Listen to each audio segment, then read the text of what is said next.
Hello. Hi. Sorry for all the technical difficulties, but we are here now. No problem. Oh, good. First of all, I'm sure you were told, but this is for a site called the Mary Sue. I just went there yesterday. Did you? I was Mediaite, and at the bottom of Mediaite was the Mary Sue, and I said, well, I haven't been there in a long time. So I clicked on it, and there was an article where I was mentioned, and you spelled my name wrong. So that's how famous I am. Oh, no! No, that's how tired our editors are. Hamil. But believe me, it makes me laugh because, you know, it keeps you from getting too highfalutin. So, listen, buddy, you're so famous, they still spell your name wrong. Oh, no. Now we're, like, going to be triply checking everything that you're in from now on. Well, anyway. It was an article about the guys from Rogue One, anyway, so that's how I was reading that. Yeah, no, definitely. Thank you. Even despite that, thank you so much for taking the time to speak with me today. And I'm excited about this the pop culture quest that is coming up. It looks really, really fun. Now, first of all, because I saw some of the promos that we were sent, and just talking about the size of your collection of all the stuff that you've accumulated.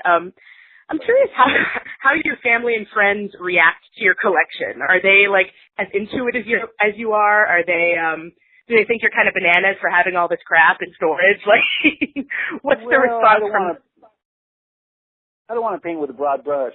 I think my wife sort of just tolerates it. I mean, she sort of knew this aspect of my personality back when we were first dating, because, you know, when she'd come to my apartment, I had movie posters all over the walls, a Hard Day's Night, and, you know, Funny Time of the Way to the Forum, and all these different posters,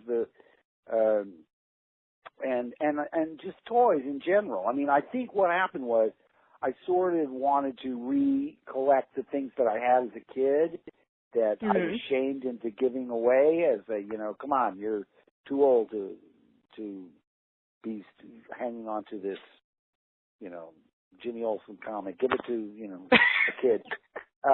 It was one of those things where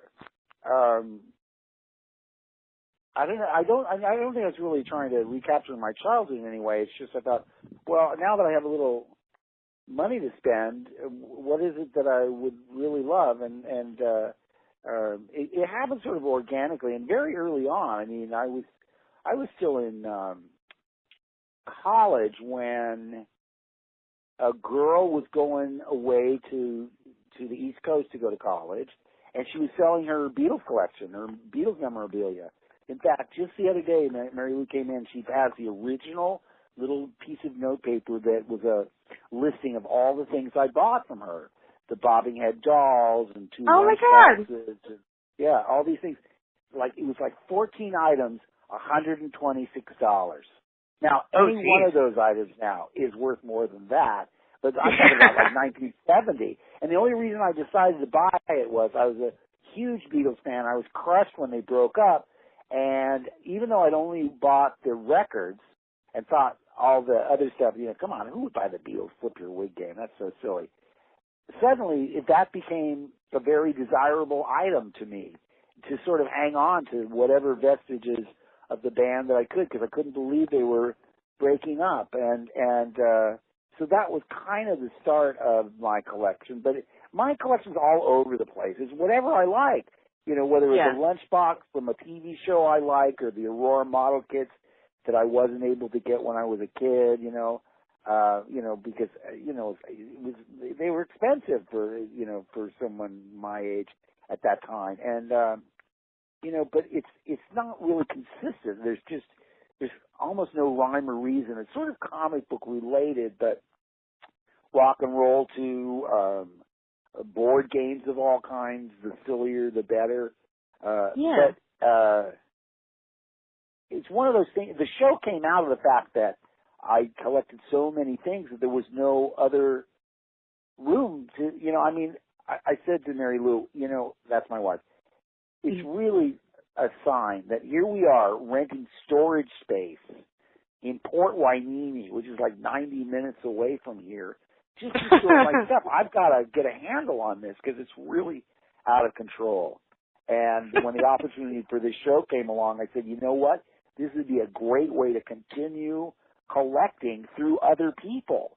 Because, you know, at one point, look, I thought, I can't own all these cereal boxes that I love so much.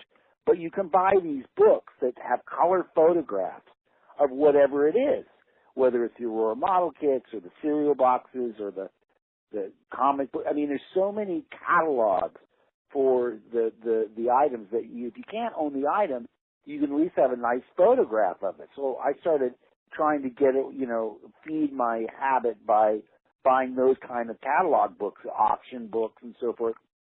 Yeah. Just to see what's out there is so fantastic. And when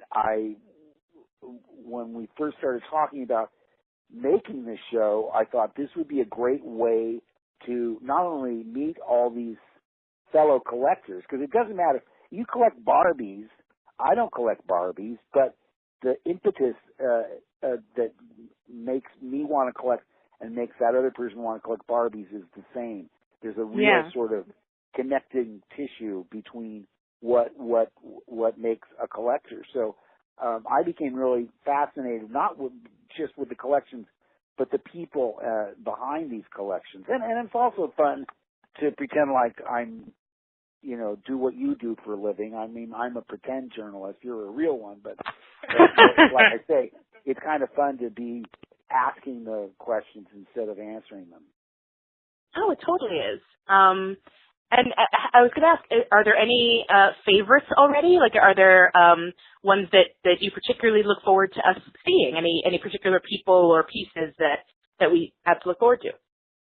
Well, you know, I mean, obviously the DC has a great resonance because it was something that I loved since I was a little boy. But what surprised me would be, you know, they'd say, well, this week we're going to look at pinball machines. I thought, well, okay. I mean, I'm nominally interested. I'm not fascinated with them. And then I would meet these people that were into the whole arcade games thing, and it turned out to be one of my favorite episodes. So that's the thing. And I think we've only scratched the surface.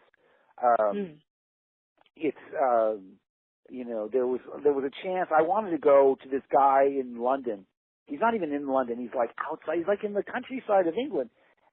Out of nowhere, I found this guy who is a Sergeant Bilko collector. That's all he does. He collects Sergeant Bilko. He corresponded with Phil Silvers. He has autographed scripts. He has, you know, Phil eventually sent him one of his uniforms and a pair of his glasses. And so here's this guy that lives out in the countryside of England, has this little Bilko museum.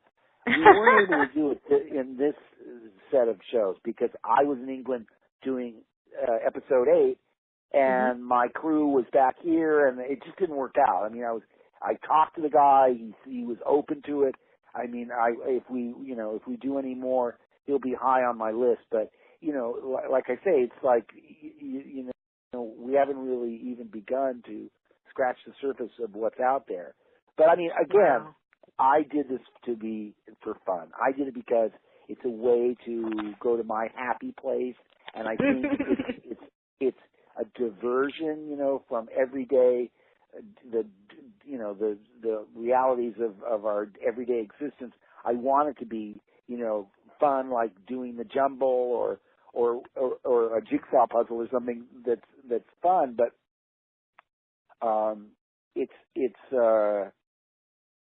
it's one of those things where if I don't even do any more, this was great. I mean, it was like, I'll think of it as a little mini series because it was so unexpected and something that just sort of happened organically because Howard Kazanjian, who's the producer of Return of the Jedi, was over at my house one time. He's in my room where I'm sitting right now looking at all my toys and all my collection and stuff. And I was talking about, I said I passed on hosting the show about space. And I said, not that I'm not interested in space, but I said, it's kind of too on the nose, you know, with Star Wars and all that. And I said, it's not really a passion of mine. I wouldn't mind hosting something if I could find something that, you know, because He said, well, what else would they ask you to host? I said, well, something about UFOs, something about paranormal activity. And believe me, I would love to see a UFO. I would die. I would love to see one. I've never seen one. I would love to see a ghost. Well, I think I'd like to see a ghost. I've never seen one, but and I hope I could, handle it and not, wet myself. But I said those are shows that I would probably watch.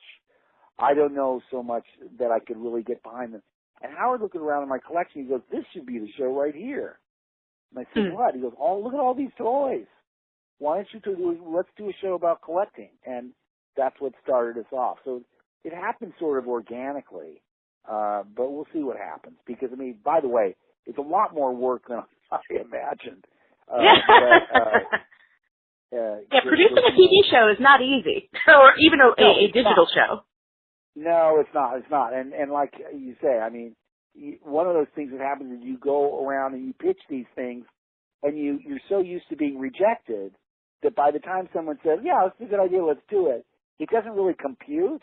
I mean, I remember when Seth Lauderman from Lionsgate said, "Yeah, I think this is good. I think we should do this."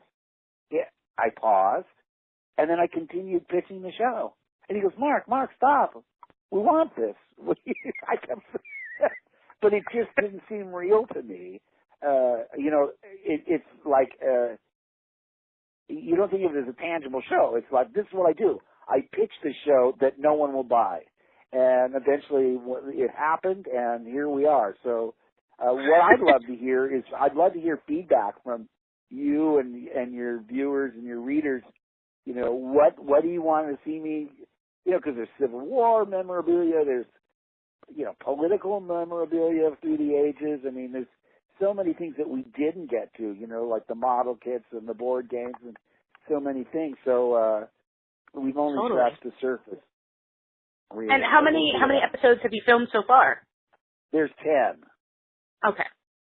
There's 10. And like I say, they, depending on because I thought, especially when we got to the archives of D.C., I said, oh my God, look at this, their vault. You could do a documentary just about the vault. As much as I love Jim Lee, the collectibles that are in the basement over there, or whatever they call it, their vault, their quote-unquote vault, I said, this show should be an hour. It shouldn't be 10 or 11 or 12 minutes or whatever it is. So we'll see how flexible we can be, because that's one thing that's nice in this age of new media.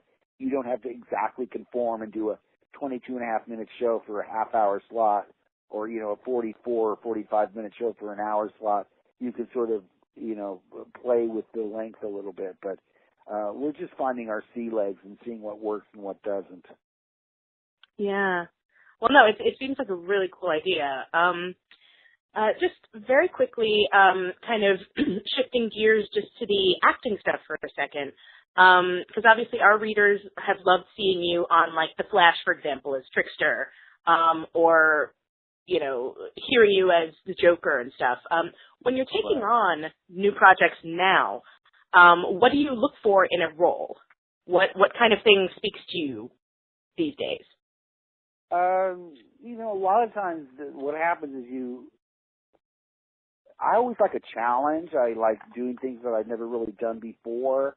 I felt like that when I did a Broadway musical. I'd never done one before.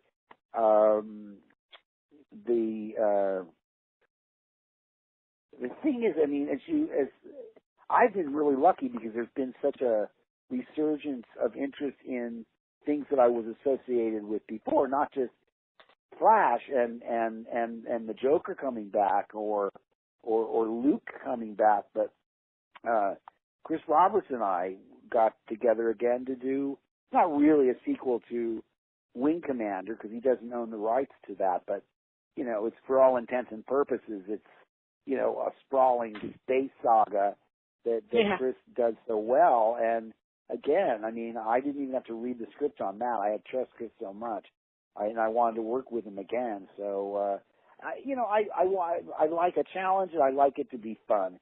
If you can't have fun doing what you're doing, what's the point? And I've been on shows where it's really dreary, and this guy's not talking to that person, and this person won't come out of the trailer until that person does X, Y, or Z. And you go, life's too short. You know, we got to have fun. And so that's pretty much what I look for, a good time.